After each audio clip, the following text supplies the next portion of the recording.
Profesor, muy buenas tardes. En esta ocasión expondré acerca del tema de lo que es el sistema inmunitario, para lo cual comenzaré con la proyección, ¿no? Ya.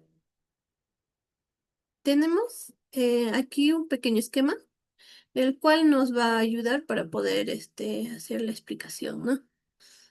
Del tema.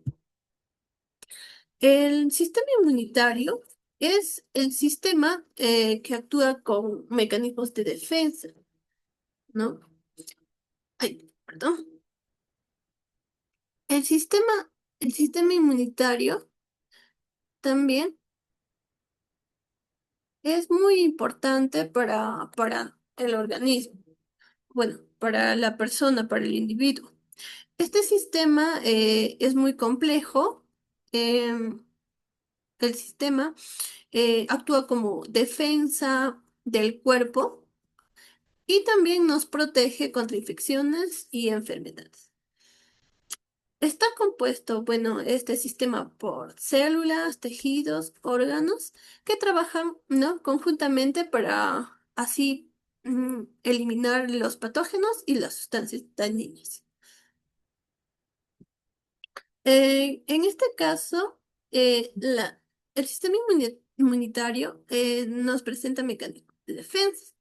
Este mecanismo de defensas tenemos, por ejemplo, la inmunidad. Esta A la vez, la inmunidad se divide en dos partes, que es la inmunidad innata y la inmunidad adaptativa. ¿Ya? La inmunidad adaptativa e innata, ¿no? Es de respuesta rápida e inmediata. Tenemos después la inmunidad adaptativa. Esta inmunidad, ¿no? Tiene dos, que son la natural y la artificial. En la natural, pues tenemos la pasiva. En este caso se dice que esta es la, bueno, ¿no? Se adquiere, o, bueno, mediante la lactancia materna, un ejemplo, y la otra que tenemos, la natural activa, que son mediante infecciones, ¿no? O anticuerpos, se puede decir. Después, en la artificial, tenemos la pasiva, ¿no? Y la activa. La pasiva, en este caso, por ejemplo, tenemos los preparados de sueros o inmunoglobulinas, ejemplo. En la activa, tenemos pues, ¿no? Inmunizaciones como las vacunas, etcétera. Después tenemos los mecanismos innatos. En los mecanismos innatos y también tenemos los mecanismos adquiridos o adaptativos. En los mecanismos innatos tenemos los mecanismos innatos externos y los mecanismos innatos internos, ¿no? En los externos tenemos las barreras físicas, las barreras químicas y la flora autóctona. En los mecanismos innatos internos, estos internos, perdón, tenemos las células fagocitarias, por ejemplo, los neutrófilos y los macrófagos. En las células asesinas tenemos las interferones y el complemento. En mecanismos adquiridos o adaptativos tenemos los mecanismos adquiridos adaptativos, tenemos los celulares, mm, que son los linfocitos, y los moleculares, que son los anticuerpos.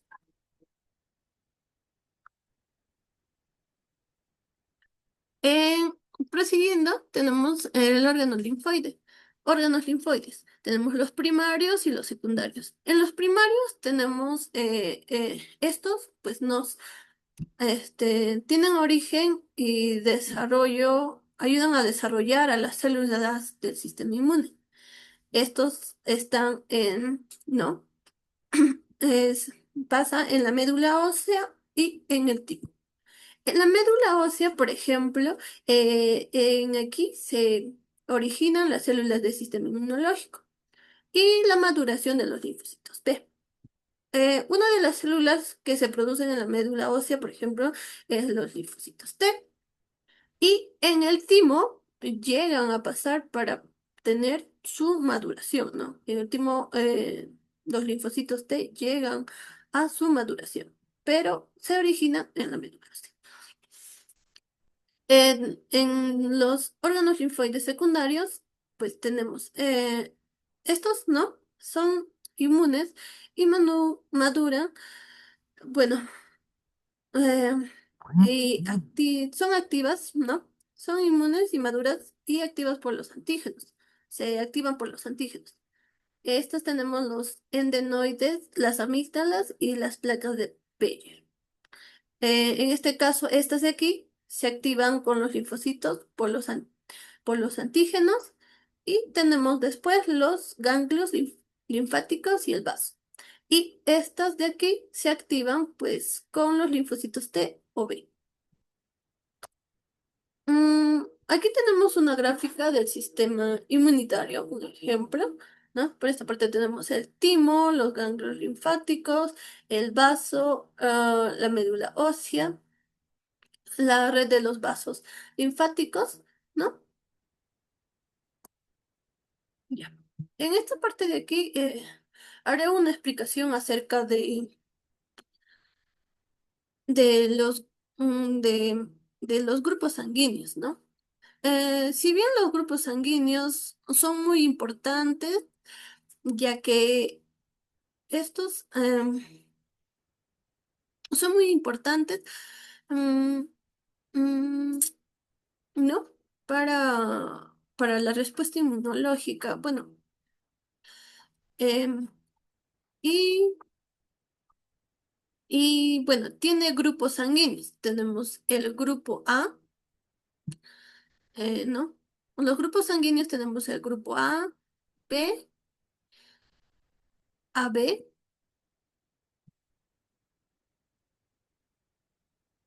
y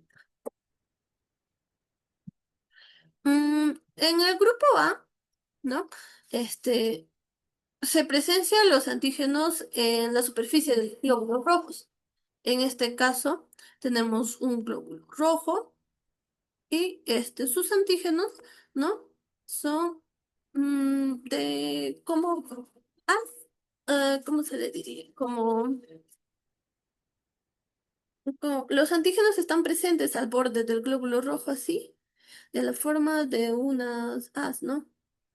De triángulos, se puede decir. Triángulos, triángulos, triángulos. Ya. Y en las B, pues en el glóbulo, ¿no?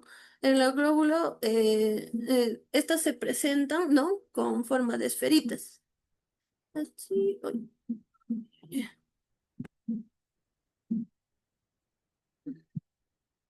Esto, claro, mm, ya. Y así es como se diferencia, por ejemplo, en esto. Ya, ahora. En la del grupo A o B, ¿no? Tiene en la célula está presente tanto estas formitas que son los del grupo A, que son estos triangulitos, y también tenemos la del grupo B, que son los circulitos, por eso es A o B, ¿no?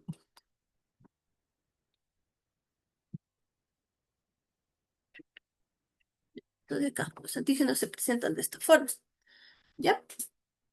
Em, en el grupo O no presenta antígenos, o sea, esto tiene ausencia de antígenos. Ya. Em, Estos también a su vez presentan, pues no tienen, para poder saber acerca de sus factores tenemos el RH positivo y negativo. Positivo y RH negativo. Ya.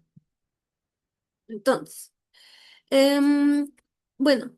La importancia en este caso para saber acerca del grupo sanguíneo, pues nos ayudaría mucho, ¿no? Cuando se puede hacer, al hacer una transfusión de sangre, por ejemplo, al momento de llegar a concebir también, saber qué tipo de sangre es la madre, ¿no? Para así que no haya problemas con el parto, con el bebé, por si tal vez es de un tipo de sangre no compatible con el de la mamá.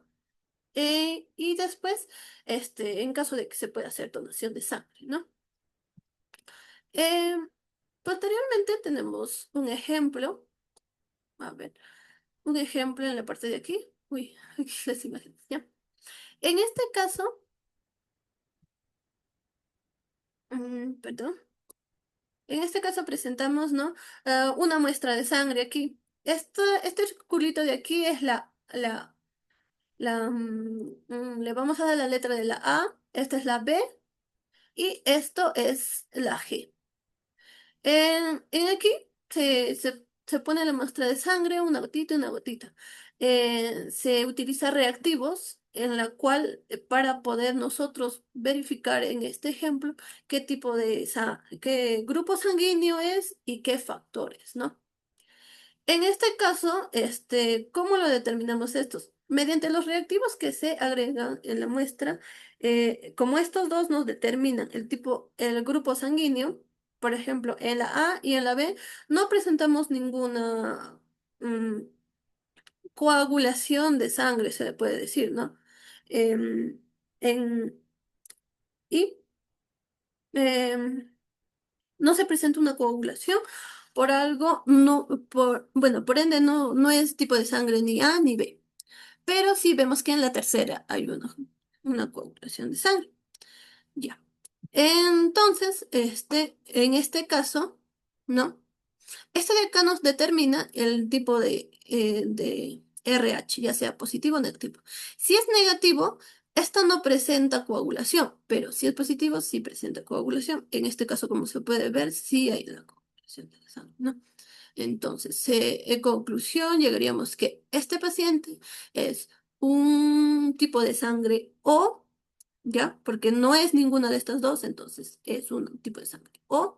Y como hay coagulación, tenemos que es una RH, grupo sanguíneo o factor RH positivo. Y eso sería todo. Muchas gracias.